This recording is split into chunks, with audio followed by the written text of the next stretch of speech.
दोस्तों नमस्कार। कैसे हैं आप सभी? उम्मीद करता हूँ कि अच्छे होंगे, स्वस्थ होंगे। साथियों, व्यंजन संधि हम कर रहे थे। व्यंजन संधि के कुछ नियम कर चुके थे और अब आज नियम जो है वो है कि मैं के बाद कोई भी स्पर्श व्यंजन हो तो मैं का अनुस्वार बन जाएगा। क्या है?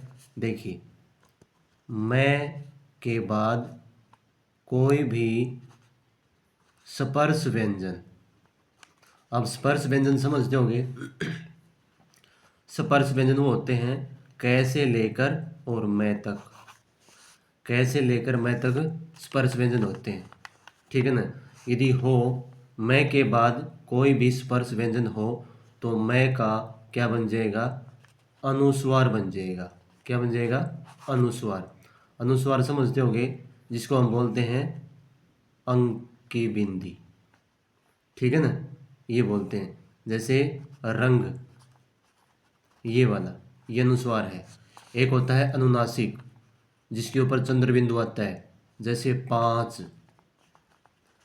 ये अनुनासिक है। तो नियम क्या है कि मैं के बाद कोई भी स्पर्श व्यंजन होगा तो मैं का अनुस्वार बन जाएगा। कैसे बन जाएगा? देखो कि जैसे ये है सम प्लस तोस। सम प्लस तोस, ये हमारे पास क्या है? मैं है। और ये क्या है? स्पर्श व्यंजन, ठीक है ना। जो मैं तक है, कैसे लेकर मैं तक है, तो क्या बन जाएगा इसका? मैं बदल जाएगा किसमें? अनुस्वार में। तो इसका बन जाएगा संतोष। संतोष। आगे है,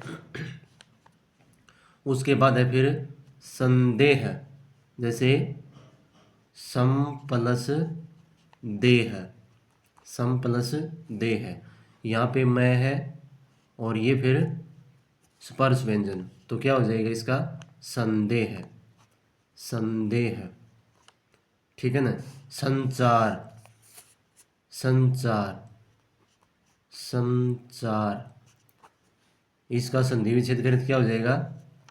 इसका बन जाएगा सम प्लस 4। सम प्लस 4, ये हो जाएगा इसका, ठीक है ना। और देखो एग्जाम्पल इसके, जैसे सम प्लस भावना, संभावना। सम प्लस चय, संचय। सम प्लस कल्प, संकल्प। तो ये तो था कै के बाद मैं के बाद कोई भी स्पर्श व्यंजन हो तो क्या बन जाएगा? अनुस्वार बन जाएगा मैं का। अगला नियम क्या है? अगला नियम ये है कि मैं के बाद अंतस्थ व्यंजन तथा ऊष्म व्यंजन हो तो मैं अनुस्वार में बदल जाएगा। इसका अगला नियम ये है कि भाई मैं के बाद यदि अंतस्थ व्यंजन, बताइए क्या होते हैं ये? अंतस्थ या फिर ऊष्म व्यंजन हो, ऊष्म व्यंजन हो तो मैं का यहाँ भी अनुस्वार बन जाएगा। क्या बन जाएगा? अनुस्वार। यहाँ भी क्या बन जाएगा? अनुस्वार बन जाएगा। अब अंतस्थ कौन से होते हैं? अंतस्थ होते हैं य, रे, ल, व, ये हो मैं के बाद।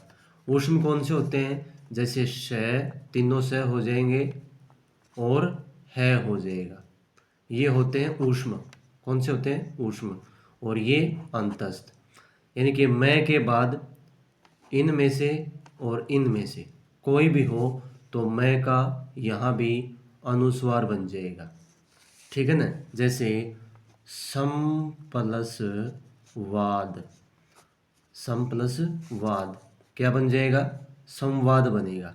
संवाद, जिसको बोलते हैं बातचीत। यहाँ पे मैं है हमारे पास और ये वह है, हर्षो, नहीं सॉरी, अंतस्थ व्यंजन, ठीक है ना। तो क्या बन जाएगा? संवाद बन जाएगा। संहार, जैसे सम प्लस हार, क्या बन जाएगा? ये हमारे पास मैं और ये ऊष्म व्यंजन है, तो क्या बन जाएगा इसका? संहार, संहार, ये बनेगा इस प्रकार से। और देखो एग्जाम्पल इसके, जैसे सम प्लस यम, संयम, सम प्लस लग्न, संलग्न हो जाएगा, सम प्लस सार, संसार। ठीक है ना। तो ये नियम है इसका। मैं के बाद कोई भी अंतस्थ व्यंजन हो या उपसम व्यंजन हो तो मैं का क्या बन जाएगा, अनुस्वार बन जाएगा।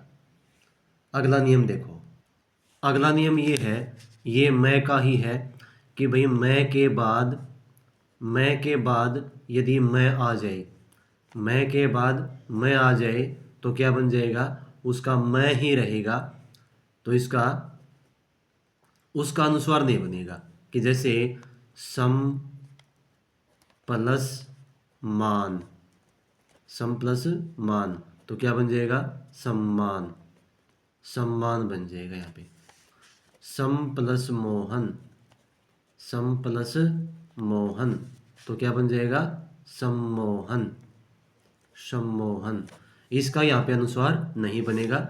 ये नियम एक अलग है इससे, कि मैं के बाद यदि मैं हो तो मैं का मैं ही रहेगा, उसका अनुस्वार नहीं बनेगा। ठीक है। आगे देखो, अब अगला नियम है, री रे शे के बाद यदि न हो तो उसका क्या बन जाएगा, ण बन जाएगा। देखो क्या बता रहा है ये, किस प्रकार से, री रे और से मूर्धन्य होना चाहिए। ठीक है ना, जिसको बोलते हैं हम पै वाला से, री रे और से, इसके बाद यदि न है तो क्या बन जाएगा, न का ण बन जाएगा। री रे से के बाद न है तो इसका ण बन जाएगा। कि जैसे विष प्लस नु, विष प्लस नु, यहाँ पे हमारे पास से है, उसके बाद न है, तो क्या बन जाएगा, इसकी बन जाएगी संधि विष्णु, विष्णु। ठीक है ना। ण क्यों बन गया, क्योंकि नियम है कि इस से के बाद, इस से के बाद क्या है, तो ये न है तो क्या बन जाएगा, ण बन जाएगा। इस प्रकार से विष्णु। ठीक है। और आगे देखो, राम प्लस अयन, राम प्लस अयन, र है न है तो क्या बन जाएगा, रामायण, रामायण। इस न का ण बन गया। ठीक है। तो ये बनेंगे इसमें। और देखो, प्र प्लस मान, प्र प्लस मान, यहाँ पे र है और ये न है तो क्या बन जाएगा, प्रमाण, प्रमाण बन जाएगा। एक नियम ये है, कौन सा, कि री रे से के बाद यदि न है तो न का ण बन जाएगा। ठीक है। जैसे ये रहा भूष प्लस अन, भूषण। ठीक है ना, ये वाला। अब अगला है, छ से पहले कोई स्वर आता हो और दोनों के बीच में, अर्थात छ से पहले च जुड़ जाता है। कि भाई क्या है, कि ये छ है, इससे पहले, इससे पहले कोई भी क्या है, स्वर है, वो भले ही ई है, ऊ है, कोई भी, तो छ से पहले क्या हो जाएगा, आधे च का आगम हो जाएगा। जैसे समझिए कि परी प्लस छेद, परी प्लस छेद, यहाँ पे हमारे पास स्वर है ई के रूप में, और यहाँ फिर क्या है, छ है, तो छ से पहले क्या जुड़ जाएगा, आधा च जुड़ जाएगा, आधा च। तो इसका बन जाएगा क्या, संधि क्या बन जाएगी इसकी, इसकी बन जाएगी परिच्छेद, परिच्छेद। ठीक है ना। उसी प्रकार से विच्छेद, वि प्लस छेद, यहाँ पे ई है, यहाँ पे क्या है, छ है, तो क्या हो जाएगा आधा च, ये बन जाएगा विच्छेद। ठीक है।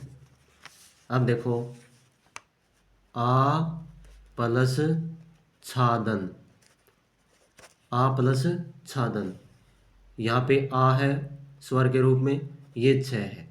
नियम क्या था, छ से पहले कोई भी स्वर हो तो क्या बन जाएगा उसका आधा च बन जाएगा छ से पहले, तो ये बन जाएगा आच्छादन, आच्छादन। इसी प्रकार से एक परिच्छेद, परिच्छेद, तो संधि विच्छेद क्या बनेगी इसकी, क्योंकि च का आगम कब हुआ है, क्योंकि छ से पहले ई है, स्वर है कोई भी, तो क्या हो जाएगा परि और छेद, परिच्छेद। एक नियम ये है। देखो परिच्छेद, विच्छेद, आच्छादन, आच्छादन, वट प्लस छाया, वट छाया। ठीक है ना, यहाँ पे ए है, यहाँ पे। अब देखो अगला नियम क्या है, से पहले यदि ए आ के अतिरिक्त कोई भी स्वर हो तो से को से हो जाता है। मतलब से पहले दंतव्य से पहले, दंतव्य से पहले ए और आ को छोड़कर ये नहीं होने चाहिए, और इससे पहले कोई भी जैसे ई है, ऊ है, ये हो, ये स्वर हो, तो क्या हो जाएगा इस से का क्या हो जाएगा मूर्धन्य श हो जाएगा, यानी कि पै वाला से। ठीक है। जैसे V plus sum, V plus sum, ये हमारे पास से और इससे पहले ए आ को छोड़कर कोई भी स्वर ई है, तो क्या बन जाएगा इसका पै वाला से बन जाएगा, ये क्या हो गया विषम, ऐसे बन गया विषम।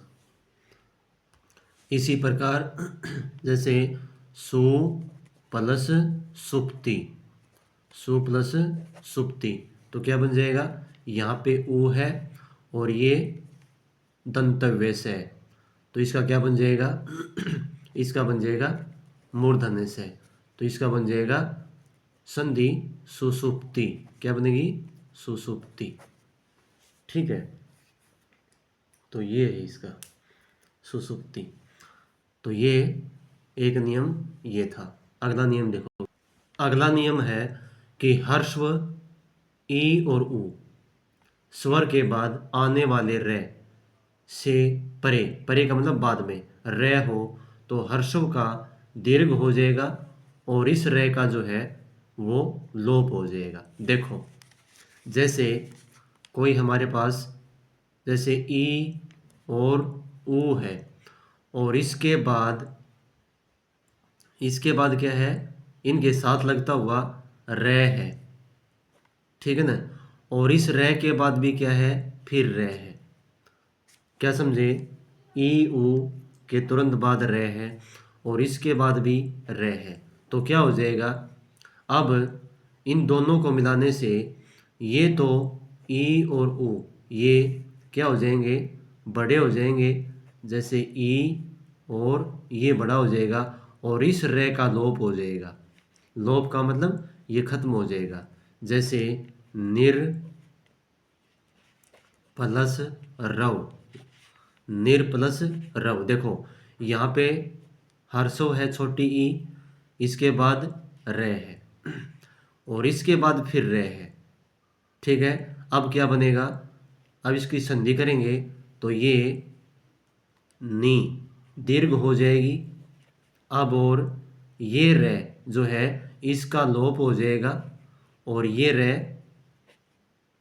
रहेगा रे और वे नीरव, क्या बन गया नीरव। देखो इसमें नीरव और नीरस, निर प्लस रस, यहाँ पे फिर छोटी है और ये रे है रस, यहाँ पे इसका क्या हो जाएगा दीर्घ हो जाएगा और ये क्या है इस रे का लोप हो जाएगा और ये बन गया नीरस, क्या बन गया नीरस। तो दोस्तों ये थी व्यंजन संधि। उम्मीद करता हूँ कि आपको कुछ समझ में आया होगा।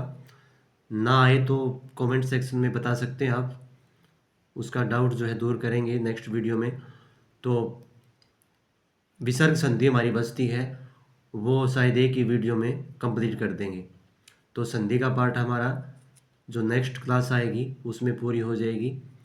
और अपने साथियों को शेयर ज़रूर करना है वीडियो। तो बने रहिए हमारे साथ, मिलते हैं नेक्स्ट क्लास में। धन्यवाद। जय हिंद, जय भारत।